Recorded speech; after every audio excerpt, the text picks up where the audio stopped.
কুণাল ঘোষ যদি অস্বীকার করেন, আমরা তো ঠিক সেরকম পলিটিক্স শিখিনি যে কেউ আমার মতের সঙ্গে মত না মেলালে, সত্যকে চেপে গেলে সঙ্গে সঙ্গে তাকে আমরা একটা অশ্লীলভাবে অ্যাটাক করব। তবে কুণাল ঘোষ যদি অস্বীকার করে, আমি কোনো মন্তব্য করব না। করছেন না, রাইট। এই কারণেই করছেন না, কারণ উনি জানেন যে আমরা 1/10 বলেছি, 100 ভাগের 10 ভাগ বলেছি, 90 ভাগ বলিনি। যে জায়গাটা আমার আপত্তি আছে, একটা নিউজে বেরিয়েছে খুব বড় করে যে অভিষেক বন্দ্যোপাধ্যায় আমাদের বলেছিলেন আপনারা আমার দূত হয়ে শুভেন্দুর কাছে যান এবং শুভেন্দুর সঙ্গে গিয়ে কথা বলুন। কথাটা ঠিক। শুভেন্দু অধিকারী বাংলার মুখ্যমন্ত্রী, কোথায় কে যাবে কে আসবে এটা জানার জন্য তার পুরো মেশিনারি রয়েছে, এজেন্সি রয়েছে। হঠাৎ তিনি তৃণমূল কংগ্রেসের 2জন বিধায়ককে কেন পাঠিয়ে দেবেন অভিষেক ব্যানার্জির কাছে? আমাদের দুঃখ হচ্ছে অভিষেক ব্যানার্জির কাছে, আপনি নিশ্চয়ই আপনার চিকিৎসার জন্য আপনি অনুমতি চাইবেন, দেবে দেবে না এটা কোর্টের হাতে। কিন্তু এই যে মামলা তোলার ব্যাপারে আপনি আমাদের বলেননি যে মামলাটা তুলে দাও। তার কারণ আপনিও জানেন, আমরা জানি যে মামলা আমরা তুলব কি করে, হোয়াট ইজ আওয়ার অথরিটি। হাইকোর্টে একটা মামলা চলছে, সেই মামলা আমরা তুলব কি করে? আপনার একটা কথার মধ্যে একটা ভাব ছিল যে অ্যাডভোকেট জেনারেল যেন একটা বায়াস অ্যাটিটিউড নিয়ে মামলাটা মামলার মতো করে, মামলার আইনের যে যুক্তি, আইনে যা আছে তার উপর করে। আপনি বলেননি যে আমার মামলাটা তুলে দাও, কিন্তু আপনি যেটা বলেছিলেন সেটা খুবই মুশকিলের, যে আমি তো ছেড়ে দেবো, তার বদলে আমার কি হবে? আপনি কি তৃণমূল কংগ্রেসটা করছেন আপনার কিছু হবার জন্যে? 2,60,00,000 মানুষ ভোট দিয়েছে। কংগ্রেসের পরাজয় মেনে নিয়ে, নৈতিক পরাজয় মেনে নিয়ে রাহুল গান্ধী পদত্যাগ করেছেন।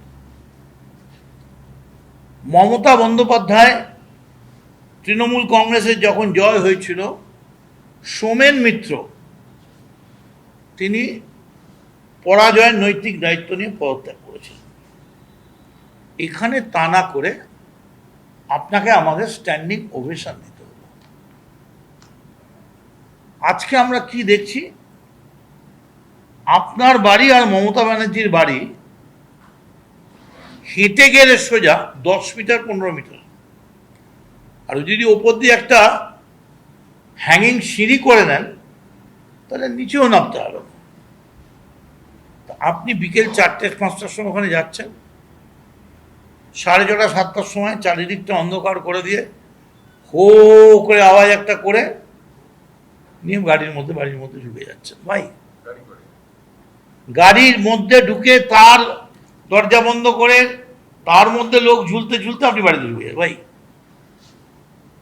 আমরা তৃণমূল কংগ্রেসের বেইমানি করেছি, হ্যান্ড করেছি, কি না হচ্ছে কত কিছু সোশ্যাল হ্যান্ডেলে বলছেন, কে না বলছেন। আপনি কি করছেন? মমতা বন্দ্যোপাধ্যায় তো তার নাম দিয়ে তিনি 34 বছরের সিপিএমকে হারিয়ে 15 বারের জন্য, 3বারের জন্য বাংলায় তৃণমূলকে ক্ষমতা, হোয়াট ইউ আর ডুইং?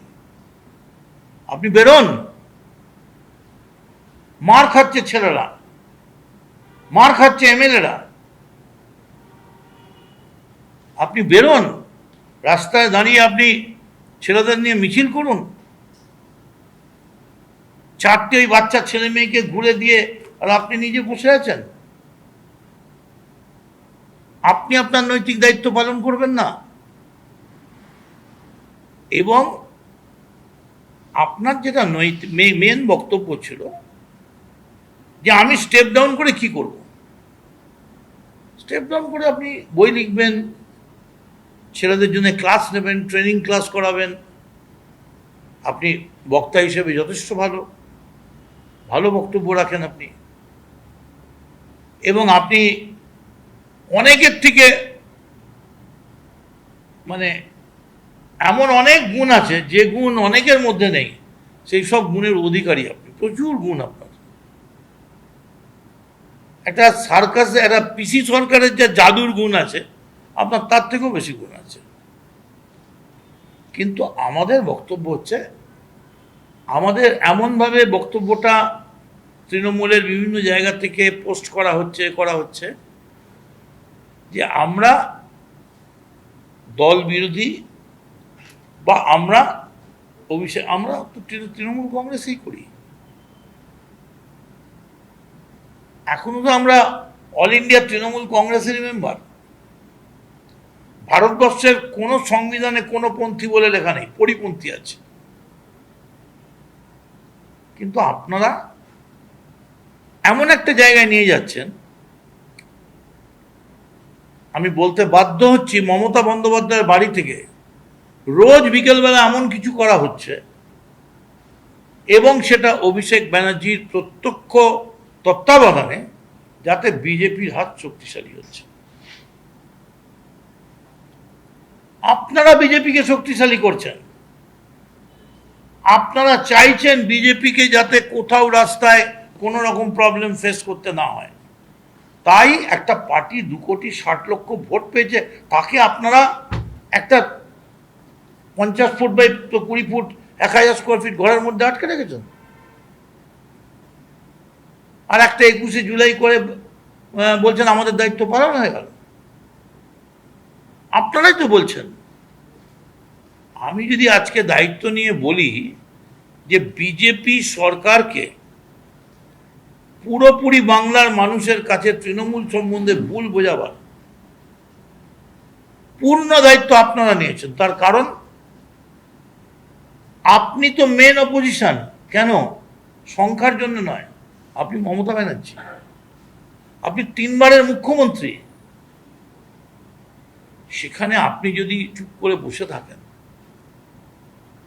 কোথাও সমস্ত জেলা চারিদিক স্তব্ধ। বিজেপি বারবার বলছে যে আমরা নৈতিক দায়িত্ব নিচ্ছি, কোথাও কোনো গন্ডগোল হবে না, আপনারা বেরোন, বলুন। কথা বলছেন না কেন?